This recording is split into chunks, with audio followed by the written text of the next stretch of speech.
عشق کا دعویٰ غوث اعظم سے، عشق کا دعویٰ غریب نواز سے، عشق کا دعویٰ امام حسین سے، پیروی کس کی؟ پھٹی ہوئی پینٹ پہن کر ننگے بننے والوں، گھٹنوں سے اوپر برمنڈے پہن کر کے سطر کے ساتھ بے ستری کرنے والوں، عورتوں پہ پاپ کی نظر ڈالنے والوں، عبرت حاصل کرو۔ فَاعْتَبِرُوا يَا أُولِي الْأَبْصَارِ، آنکھ والوں عبرت حاصل کرو۔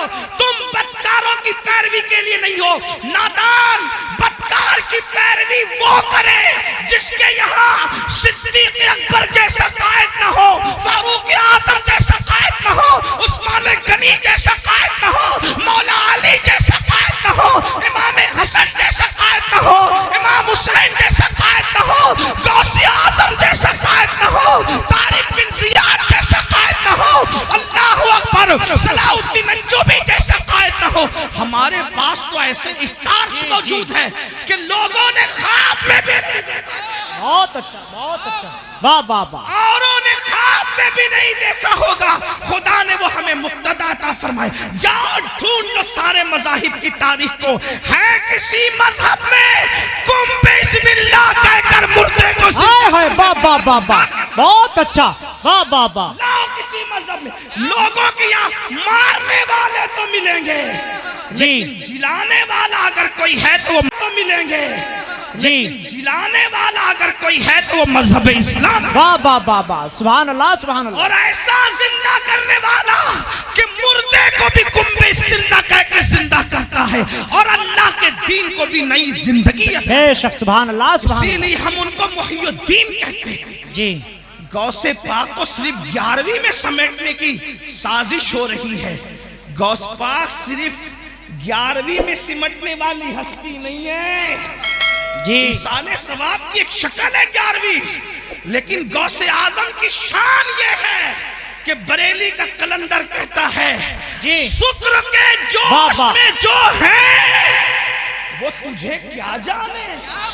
جی ہاں، میں اپنے ہوشیار ناظم صاحب اور مولانا غلام جیلانی جیسے صاحب فن لوگوں کی طرح اتنی ہمت نہیں رکھتا کہ ہر 2 جملے پہ کہوں کہ بولو سبحان اللہ، نا، اب تو تمہارے عشق کا امتحان ہے کہ غوث پاک کے نام پر بریلی کی کلندر کی زبان سے کہی ہوئی بات پہ چپ رہتے ہو یا بولتے ہو؟ جب ہم اعلیٰ حضرت کا شعر پورے ہندوستان میں پڑھتے ہیں، جب ہم اعلیٰ حضرت کا شعر پورے ہندوستان میں پڑھتے لوگ چپ رہتے تو ہم کہتے اگر یوپی میں پڑھتے لوگ چپ نہ رہتے۔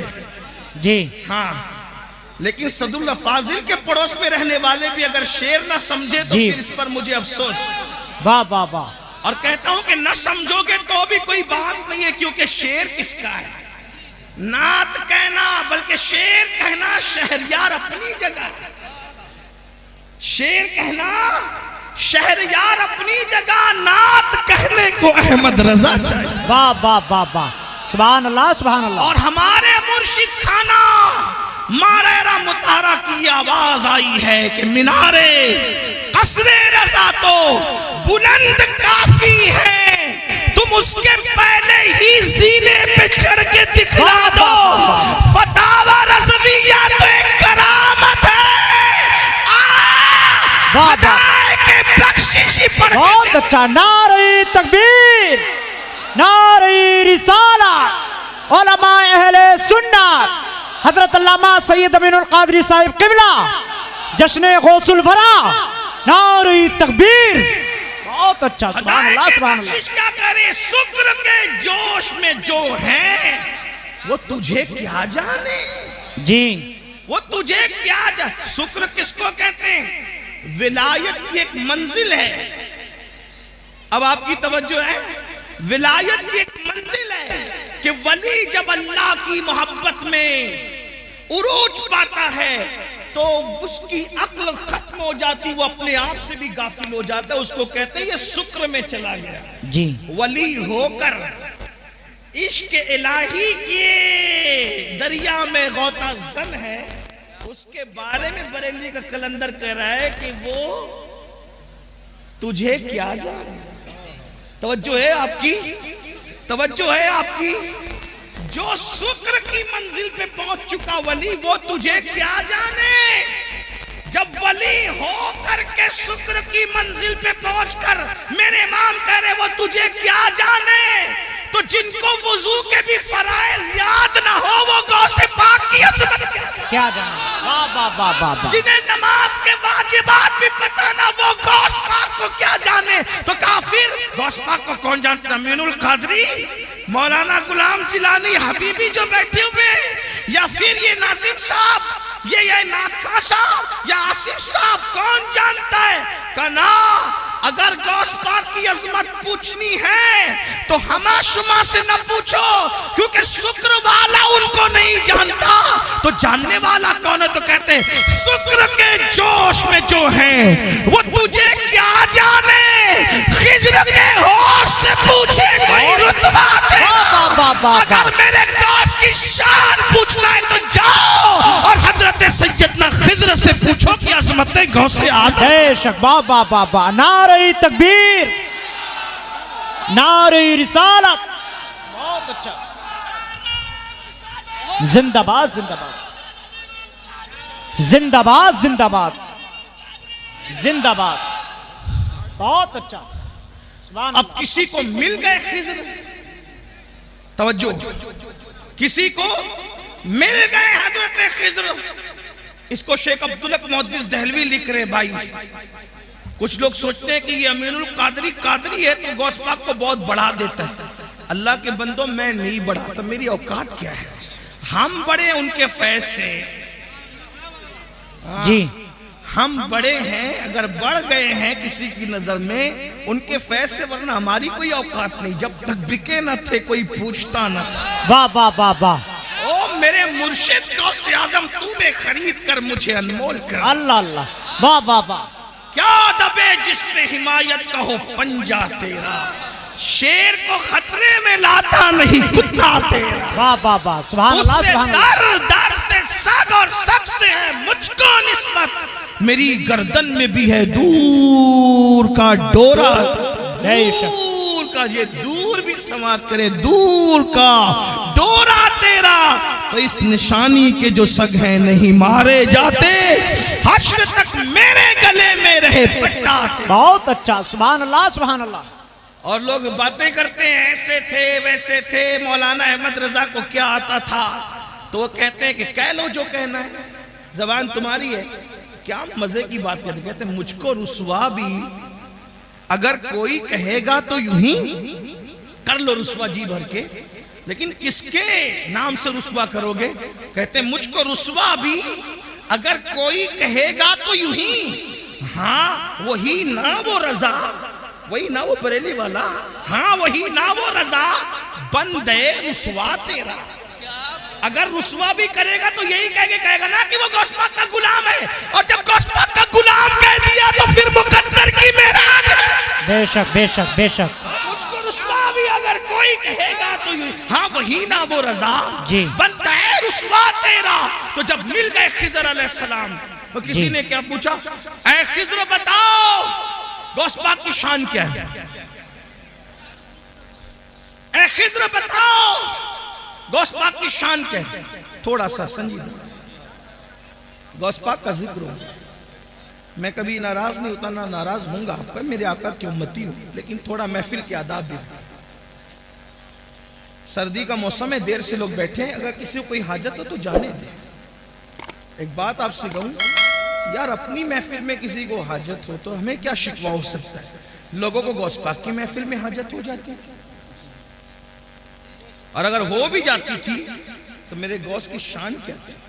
ایک مرتبہ ایک صاحب کو حاجت ہو گئی، استنجا کی حاجت ہو گئی. اسی لیے میں لوگوں سے کہتا ہوں جلسے شارٹ کیا کرو، لوگوں کی حاجتوں کا خیال کیا. جب لوگوں کی حاجتوں کا خیال کر کے رسول اللہ نماز مختصر کر دیتے تھے، تو لوگوں کی حاجتوں کا خیال کر کے ہم جلسہ مختصر کر دے تو کون سے چھوٹے ہو جائیں گے؟ جب نماز مختصر کی جا سکتی ہے، لوگوں کی حاجت کا خیال. آقا فرماتے ہیں میرا دل چاہتا ہے میں لمبی نماز پڑھاؤں، لیکن میرے پیچھے بوڑھے بھی ہوتے ہیں، بچے والی مائیں بھی ہوتی ہیں، میں ان کا خیال کر کے نماز مختصر کرتا ہوں. ہائے ہائے. ہاں تو ذرا میں بھی لیکن کو خیال کرتے ہوئے سردی کے موسم سے تقریر بھی مختصر ہی کر رہا ہوں، جتنی مختصر ہو سکتی. توجہ ہے آپ کی. ایک صاحب کو حاجت ہو گئی، استنجا کی حاجت ہوگی اور بالکل آگے بیٹھے. کچھ لوگوں کو آگے بیٹھنے کا شوق ہوتا ہے, آگے بیٹھے, اس لیے کہ یہ شوق بھی پہلے بڑا پرانا ہے, آگے بیٹھے. ہاں, صحابہ کرام بھی آگے بیٹھنے کی کوشش کرتے تھے حضور کے قدموں میں جی. غوث پاک کے غلام بھی آگے بیٹھنے کی کوشش کرتے تھے. سب کے اپنے اپنے انداز ہوتے ہیں. کچھ ایسے بھی میرے بھائی ہوں گے جو انٹرنیٹ پہ بیٹھ کے گھر میں تکیے کے ساتھ لیٹ کر سن رہے ہوں, انہیں سننے کا ثواب تو ملے گا, لیکن محفل کی جو برکت ہے, میں یہ نہیں کہہ رہا انٹرنیٹ پہ نہ سنا کرو, لیکن محفل کی جو برکت ہے, جہاں 40 مومن جمع ہو جائیں ان میں ایک اللہ کا ولی ہوتا ہے. بے شک. ہاں, تو تکیہ لگانے میں یہاں کا لطف کہاں آئے گا, اس لیے کہ یہاں کئی اولیاء خود موجود ہوں گے انشاءاللہ. سوچے تو صحیح, 40 میں ایک ولی ہوتا ہے, ہزاروں میں کتنے ولی ہوں گے, اور کسی کی نظر ہم پہ پڑ گئی تو پھر ہمارے تو وارے نیارے ہو جائیں انشاءاللہ. مقدر سمر جائے گا, کیونکہ نگاہ ولی میں وہ تاثیر دیکھی, بدلتی ہزاروں کی تقدیر دیکھی. اللہ اکبر. تو عرض یہ کر رہا تھا, ایک صاحب کو حاجت ہو گئی, غوث پاک اب بالکل بیٹھے آگے, اور مجمع کتنا, 70,000 کی. غوث پاک کی محفل میں لوگ آتے تھے 70,000. یہ ریکارڈنگ کے لیے چند کیمرے لگے ہوئے, اس پہ پھولے نہیں سماتے لوگ, کتنے کیمرے لگے تھے ریکارڈنگ کے لیے. غوث پاک کی اس دور کی 900 سال محفل میں, 900 سال پہلے کی محفل میں 400 علماء قلم دوات لے کر بیٹھتے تھے اور غوث پاک کا خطاب ریکارڈ کرتے تھے. جی اس کو بے لکھتے شک, بے تھے اس شک. دور میں. سبحان اللہ. 70,000 کا مجمع, 70,000 کا مجمع, اور انسان اتنے, جنات اس سے زیادہ, اولیاء پوری دنیا میں سنتے تھے جب غوث پاک خطاب کرتے تھے. غوث پاک ہے میرے بھائی. حضرت خضر سے جب پوچھنے والے نے پوچھا عبد القادر جیلانی کیسے ہیں, تو کہا ان سے پہلے ایسا ولی نہیں ہوا, اور ان کے بعد قیامت تک ایسا ولی امام مہدی تک نہیں ہو سکتا. یہ شان ہے, یہ شان ہے غوث پاک کی. امام مہدی کے دور تک ایسا ولی اب نہیں آئے گا. یہ شان غوثیت نام ہے. میرے امام کہتے ہیں, تو اپنے وقت کا صدیق اکبر, توجہ, تو اپنے وقت کا صدیق اکبر, غنیو حیدرو عادل یا غوث. اور کہتے کوئی سالک ہے یا واصل ہے یا غوث. سالک اور واصل کا مطلب, سالک اس کو کہتے ہیں جو ولایت کے رستے پہ ابھی چل رہا ہو, منزلیں طے کر رہا ہو, اور واصل اس کو کہتے ہیں جو ولایت کی منزل پر پہنچ گیا ہو. ہمارے اہل سنت کے عقیدے میں غوث اعظم کیا کہتے ہیں, کوئی سالک ہو یا واصل ہو یا غوث, وہ کچھ بھی ہے, تیرا سائل ہے یا غوث. بے شک, بے شک. کچھ بھی ہو جائے, غوث پاک کا منتا ہی ہے. غوث پاک کے در پر ہاتھ ہی پھیلا رہا ہے وہ. یہ شان ہے غوثیت میں آپ کی. تو میں بات پوری کر دوں, بات مکمل کر دوں. کیا عرض کر رہا تھا, اللہ اکبر. ایک صاحب کو حاجت تھی, غوث پاک صاحب کشف تھے. کشف یعنی اللہ نے ان کو دل میں ایسی چمک دی تھی کہ وہ دلوں کے حالات جان لیتے تھے. اور کشف کے بارے میں سب اقوال موجود ہے, میں اس کی کوئی تشریح نہیں کر رہا ہوں, صرف عوام کے فہم کے حساب سے بات میں نے بتا دی. تو جب دیکھا کہ ان کو استنجا کی حاجت ہے, اپنی چادر ان پر ڈال دی, چادر اٹھا کر ان پر ڈال دی. جب اپنی چادر ان پر ڈالی تو وہ اپنے آپ کو غوث پاک کی محفل میں نہیں پاتے, بلکہ اپنے آپ کو ایک جنگل میں پاتے, جہاں پر نہر تھی, درخت تھا اور جنگل تھا, جنگل میں کوئی نہیں تھا. انہوں نے جلدی جو وہ اپنی چیزیں اتاری, درخت سے لٹکائی, اور لٹکانے کے بعد حاجت سے فارغ ہوئے, وضو کیا. جیسے وضو کیا تو پھر اس کے بعد چادر ہٹائی تو وہ غوث پاک کی محفل میں. بے شک. اعضائے وضو پہ وضو کے اثرات ہیں. اب سوچتے کہ یا اللہ, میں فارغ ہو گیا اور یہ میرے ساتھ ہو گیا, لیکن کچھ چیزیں ان کی وہاں چھوٹ گئی. درخت سے جو چیزیں لٹکائی تو کوئی چیز چھوٹ گئی. اب احساس ہوا کہ یہ چیز چھوٹ گئی, اب وہ آئے گی کیسے, کیونکہ میں تو گیا نہیں وہاں پیر کو چل کے. پہنچایا مرشد نے, پھر چادر ڈالی تو اپنے آپ کو وہیں پایا. تو وہاں جہاں وضو کیا تھا, وضو کے پانی کے اثرات بھی موجود تھے, اور پھر استنجا کے اثرات بھی موجود تھے. تو وہاں سے اپنی وہ چیز دی, پھر چادر ہٹائی, پھر غوث پاک کی محفل. ایک مرتبہ وہی بزرگ جن کو دنیا شیخ علی ابن حیتی کے نام سے جانتی ہے, ایک مرتبہ غوث پاک کے بیان میں بیان سنتے سنتے سو گئے. مقرر پہ بہت بجلی گرتی ہے دوست، جب کوئی اس کی تقریر میں آپس میں بات کرے چلائے یا سو جائے، اس لیے کہ حالانکہ میں وہ آدمی نہیں ہوں، میں تو بالکل عوام میں سے ہوں، ان پڑھ سا آدمی ہوں، میری کوئی حیثیت نہیں، لیکن مقرر جو تقریر 1 گھنٹے کی کرتا ہے نا، کم سے کم 4 گھنٹے وہ محنت کرتا ہے جب 1 گھنٹے کی تقریر تیار ہو، تو اس کو ایسا لگتا ہے یار میں پوری جان نکال کے ڈال رہا ہوں، یہ آپس میں بات کیوں کر رہے ہیں، یہ سو کیوں رہے. لیکن جب سے میں نے واقعہ پڑھا ہے نا تو مجھے کبھی کوئی سوتا ہے تو اتنا ٹینشن نہیں ہوتا ہے. کیوں؟ کیونکہ جب عبدالقادر جیلانی میرے مرشد کی محفل میں لوگ سو جاتے تھے، تو اگر قادری کی محفل میں سو جائیں، او میری بھی کوئی محفل نہیں، محفل بھی تو انہی کی ہے، ہماری کیا محفل. ایک دوست تو کہہ رہے تھے مجھے کہ دیکھو آپ کے نام پہ اتنے لوگ آ گئے. میں نے کہا توبہ کر، میرے نام پہ کون آتا ہے، میری کیا اوقات ہے، میری کیا حیثیت. غوث پاک کے نام پہ آئے، رسول اللہ کے نام پہ آئے، اللہ کے نام پہ آئے. یہ بات آج کے بعد کبھی مت کہنا کہ میرے نام پہ، میری کیا اوقات ہے. میں تو ان کے گداؤں میں سے ایک گدا ہوں، میں تو ان کے منگتوں میں سے ایک منگتا ہوں، ان کے سگوں میں سے ایک سگ ہوں، اور وہ بھی تو میں کہہ رہا ہوں، وہ قبول کر لیں تو ان کا کرم. بے شک میری کیا اوقات ہے. اس طرح کی باتیں نہ کہا کرو. یہ جتنے لوگ آتے ہیں وہ اللہ کے نام پہ آتے ہیں، رسول اللہ کے نام پہ آتے ہیں، اولیاء اللہ کے نام پہ آتے ہیں. ہمارے نام پہ کوئی نہیں آتا، ہمارا نام اس قابل نہیں. ہم تو ابھی اسی فکر میں بیٹھے ہیں کہ ایمان پر خاتمہ ہو جائے تو ہمارے مقدر کی معراج ہے، لیکن اس کی بھی کوئی گارنٹی نہیں ہے کسی کے. آپ کیا سمجھ رہے ہیں؟ بہت دھینگا مستی کرنے کی ضرورت نہیں ہے، اپنی آخرت کی فکر کرو. سرکار غوث اعظم کا مرتبہ کیا ہے؟ مرتبہ دیکھو، ان کی محفل میں سونے والے سو گئے. غوث پاک خطاب چھوڑ کر اس کے آگے ہاتھ باندھ کے کھڑے ہو، مرید کے آگے پیر ہاتھ باندھ کے کھڑا. محفل پہ سناٹا. بھئی اگر کوئی مقرر کسی ایک آدمی کی طرف متوجہ ہو جائے تو کیا حال ہوگا اس کا؟ پورا مجمع، وہ بھی پھر کہتا ہوں 70,000 کا مجمع ہوتا تھا غوث پاک کی محفل میں.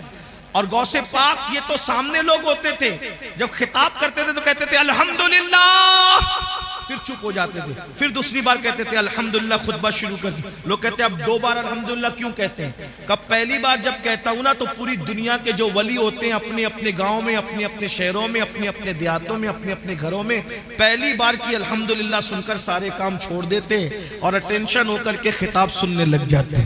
بے شک یعنی پہلی بار کی الحمدللہ وہ ان کو مخاطب کیا جا رہا ہے. اب خطاب شروع ہو گیا، اللہ کے شکر سے خطاب. یہ غوث پاک ہے. لوگ کہتے ہیں مجھے انٹرنیٹ پر اتنے 1000 لوگ سنتے ہیں. میں نے کہا انٹرنیٹ کی خیرات ہے میرے عزیز. جب انٹرنیٹ کا نام بھی لوگوں کو پتہ نہیں تھا، جب بھی میرے غوث کا خطاب پوری دنیا کے ولی اپنے اپنے شہروں میں سنا کرتے تھے. بے شک ہاں دنیا بہت پیچھے ہے، مگر اتنا ضرور ہے کہ جب یہ کہہ دیا تو لوگوں نے کہا کیا کہہ دیا، کہانی گلڈی قصہ ہو گیا. میں نے کہا انٹرنیٹ کی چپ پر تو ایمان لایا ہے، اللہ کی قدرت پر کبھی ایمان لائے گا. جب سیٹلائٹ پوری دنیا میں تقریر پہنچا سکتا ہے تو اللہ نہیں پہنچا سکتا. اور یہ سیٹلائٹ بھی کیا اللہ کی قدرت سے باہر ہے؟ معاذ اللہ. دنیا میں جو کچھ جس کے ذریعے سے ہو رہا ہے، جو کچھ ظہور پذیر ہے، وہ میرے اللہ کی قدرت کا کرشمہ. بے شک ان اللہ علی کل شیء قدیر. یہ نصیب کی بات ہے. کوئی سیٹلائٹ کی طاقت کو مان گیا اور کوئی اللہ کی قدرت کو مان کے کہتا ہے کہ اللہ وہ ہے جس نے عبدالقادر کا خطاب بغیر کسی ذریعے کے پوری دنیا کے ولیوں کو سنوا دیا. بے شک سبحان اللہ کی قدرت ہے. جو کچھ ہے وہ اللہ کی قدرت ہے. تو بہرحال سرکار غوث اعظم نے دیکھا ایک بندہ سو رہا ہے. اور وہ کون ہے؟ حضرت سیدنا شیخ علی ابن ہیتی ہے. وہ سو رہے تھے. آپ نے ہاتھ باندھ کر کھڑے ہو گئے، دیر تک کھڑے رہے ہاتھ باندھ کر. جب شیخ کی آنکھ کھلی، مرشد کو ہاتھ باندھ کے کھڑے دیکھا. پورا مجمع سناٹے میں پریشان، یہ بھی پریشان. جب پھر خطاب شروع ہو گیا، خطاب پورا ہو گیا. جب خطاب پورا ہو گیا تو لوگوں کے اندر چیمے گوئیاں ہونے لگی. بھئی کچھ بھی بات ہوتی ہے تو بات تو ہوتی ہے. تو یہ حضرت نے آج کیسے کی، حضرت نے آج کیسے کی. آخر کسی نے پوچھ لیا حضور آپ شیخ کے سامنے ہاتھ باندھ کے، مرید اور خلیفہ کے سامنے ہاتھ باندھ کے کھڑے تھے. مرشد نے فرمایا اس سے پوچھو نا کہ کیوں کھڑے تھے، یہ تو سو رہا تھا، اس سے پوچھو. تو پوچھا تو کیا بات ہے بھئی؟ تو کہا جیسی حضرت کے خطاب میں میری آنکھ لگی تو کیا دیکھا کہ رسول اللہ تشریف لائے. بے شک سبحان اللہ سبحان اللہ. اس محفل میں حضور تشریف لائے ہیں. تو مرشد غوث پاک کہتے ہیں یہ جو سوتے سوتے دیکھ رہا تھا میں جاگتے جاگتے دیکھ واہ واہ واہ واہ، سبحان اللہ سبحان اللہ۔ یہ غوث پاک کی شان ہے، مرشد غوث پاک کا مقام تو بات سمیٹتے ہوئے، لیکن اس مقام کو پانے کے بعد بھی بات سمیٹ، اس مقام کو پانے کے بعد بھی سرکار غوث پاک روتے تھے۔ توجہ، کم باذن اللہ کہہ کے مردہ زندہ کر دے، جس کے خطاب میں غوث پاک کی عزت کو بڑھانے کے لیے خود اللہ کے رسول تشریف لائے۔ سوچیں کیا ذات ہوگی جس کے خطاب کی محفل کی عزت بڑھانے کے لیے حضور آئے، خضر آئے، موسیٰ علیہ السلام آئے، انبیاء آئے، مولا علی آئے۔ میرے امام کہتے ہیں کہ اولیاء کیا خود حضور آئے، وہ تیری واز کی محفل ہے یا غوث، وہ تیری واز کی محفل ہے یا غوث، یہ شان ہے۔ پھر روتے ہیں۔ کسی نے رونے کا سبب پوچھا، یا غوث الثقلین کیوں روتے ہیں، رونے کی وجہ کیا ہے؟ فرماتے ہیں عبد القادر کے لیے عید کا اور خوشی کا دن وہ دن ہوگا جس دن ایمان